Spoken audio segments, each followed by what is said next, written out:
I welcome you all in this video. Now in this video I am going to explain you the bending failure of pin. So before studying about this bending failure of pin, let's go through on the previous lecture what we have discussed in the previous lecture. So in the previous lecture we started the stress equations for knuckle joint. First we have discussed the tensile failure of rod, as this rod is subjected to tensile stress.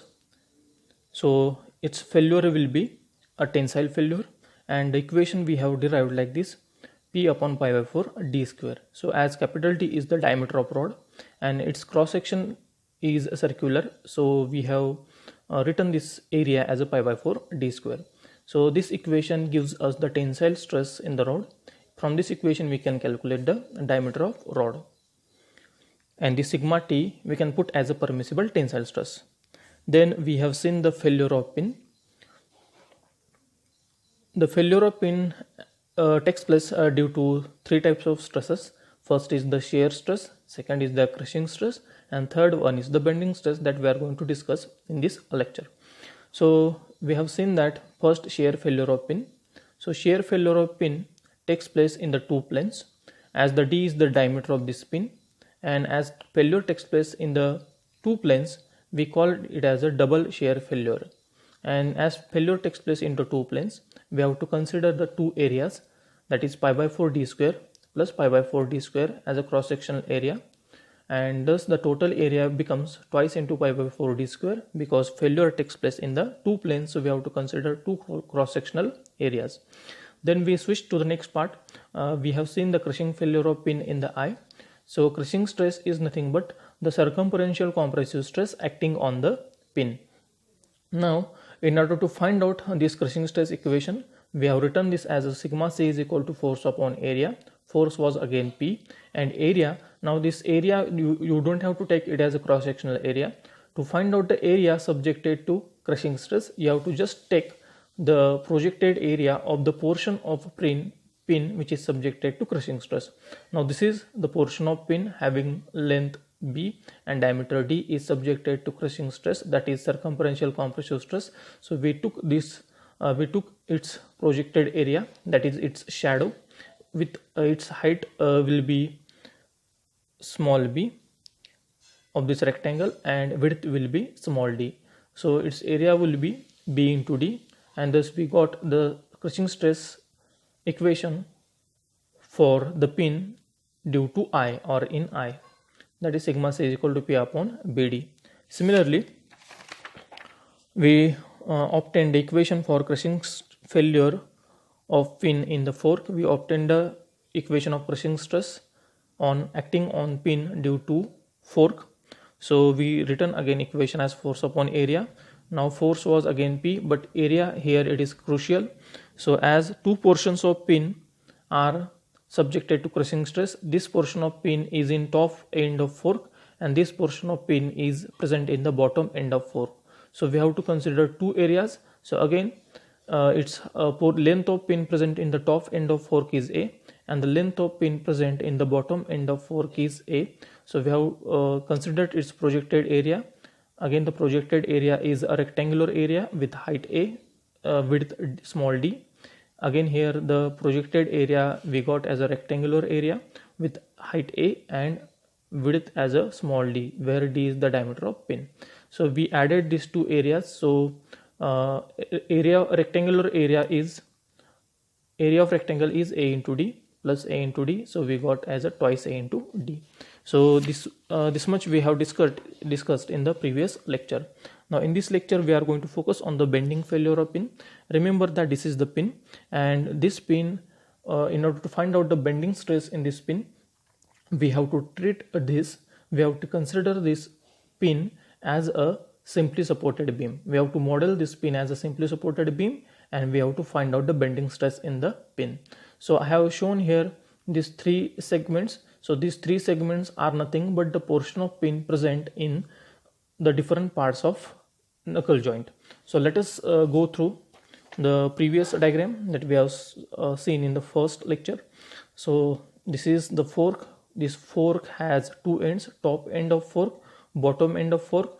The thickness of top end and bottom end of fork is small a, and this is I. Its thickness is small b. Now you can easily understand this diagram if you rotate this diagram in the 90-degree. Now this pin I have drawn here, this same figure I have drawn here.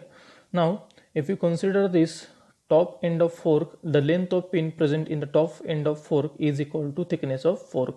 So we can say that the length of pin which is present in the top end of fork is equal to small a. So I can write this much length of pin present in the fork.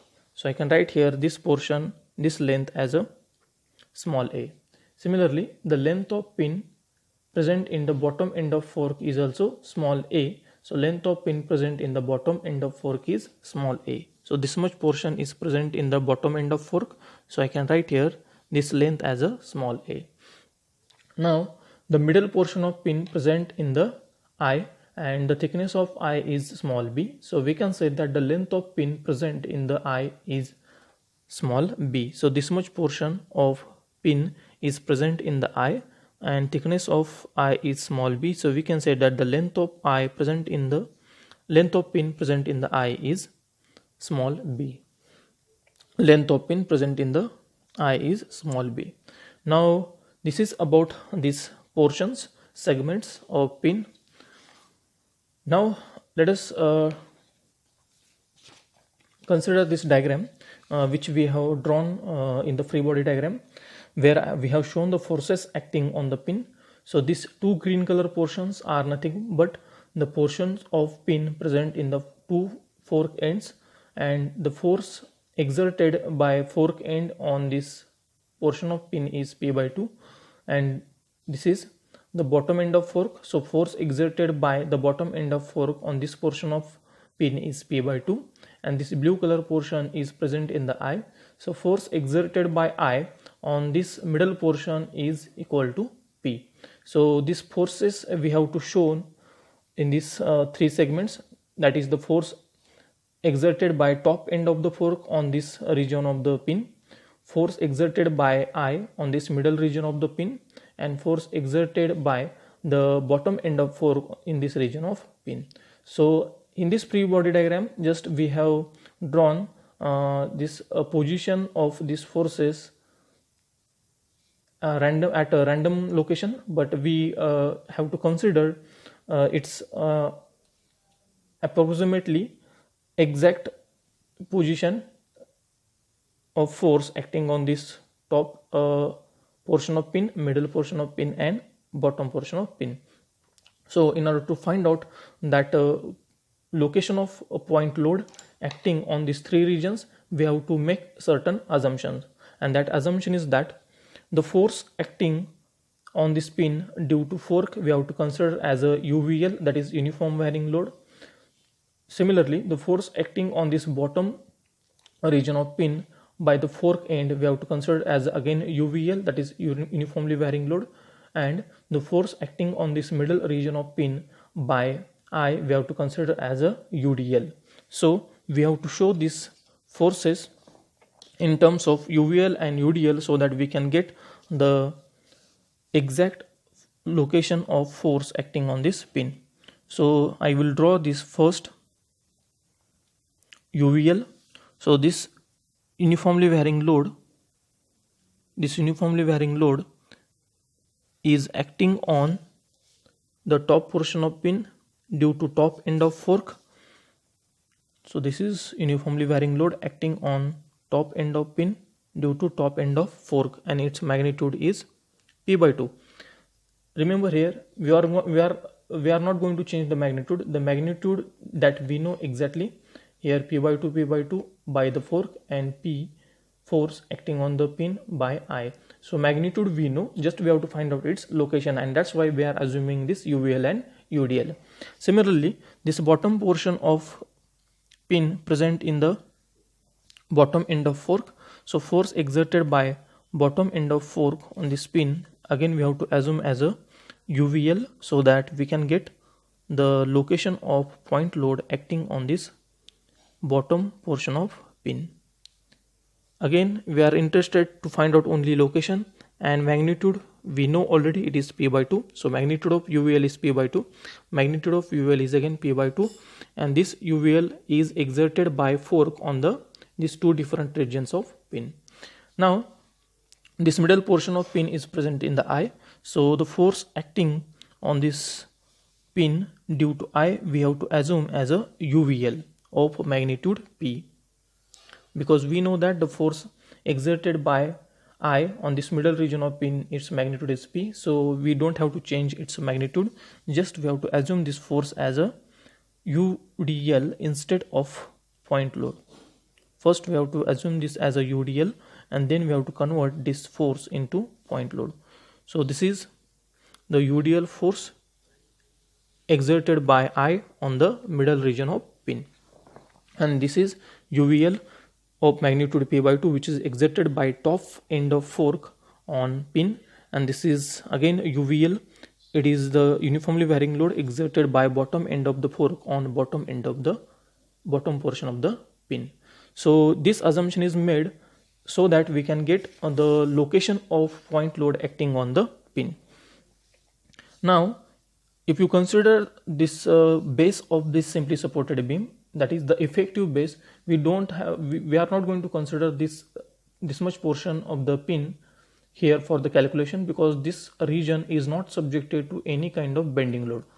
The effective region or effective length of pin which is subjected to bending load is this A, this B, and this A portion. So these three portions of the pin is subjected to bending load, and thus we are going to consider only these three regions, only these three lengths for the calculation of bending stress. Now if you find out the center of this total span, that is A plus B plus A, we can get the center of this simply supported beam or this pin approximately here. So this is, if you treat this much portion as a simply supported beam, then this would be the center line of this simply supported beam. That means this center line now divides this simply supported beam into two equal parts. So just what we have to make further change, that instead of this single UDL of magnitude P, we have to divide this into two half parts. For this first half section, this UDL will be of magnitude P by 2, and for the second half of this simply supported beam or pin, this UDL will be of magnitude P by 2. That means we have to divide this total UDL of magnitude P into P by 2 each. Now let us show this divided UDL on the base B into next diagram.